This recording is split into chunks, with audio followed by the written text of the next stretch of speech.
You know what's interesting? We analyze Gen Z constantly. Attention spans, anxiety levels, career instability.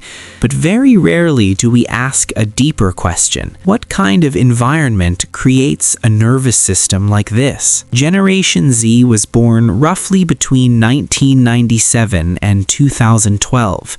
The first generation to grow up fully inside the internet, not adapting to it, formed by it. Picture this. You're 11 years old. You post something harmless. Within minutes, it's evaluated, liked, ignored, shared. Your brain registers all of it. Developmental psychology tells us adolescence is when identity becomes highly sensitive to peer feedback.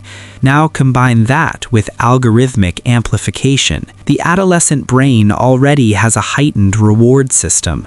The ventral striatum lights up more intensely in response to social approval.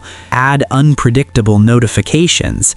You create a variable reward loop. Unpredictable rewards release more dopamine than predictable ones, so the brain learns to check again and again, not because Gen Z lacks discipline, but because their neural circuitry matured in an environment engineered for reinforcement. At the same time, they grew up during economic instability, the 2008 financial crisis, a global pandemic during formative years. Chronic uncertainty trains the amygdala to scan for future threat. Psychologists call this anticipatory anxiety. It looks like overthinking. It feels like being behind. There's also something quieter happening. Gen Z values authenticity more than previous generations. Why?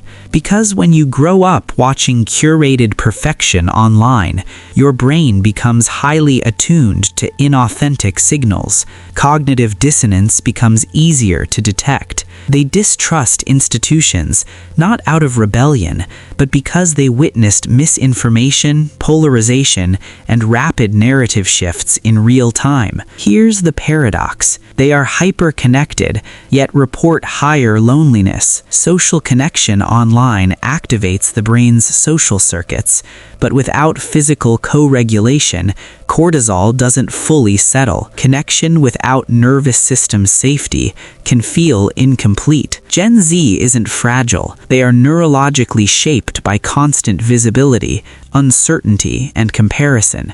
Their psychology is not weakness. It is adaptation to a world that never logs off. And maybe the real question isn't why are they so anxious, but what happens to a human mind that never gets to be unseen?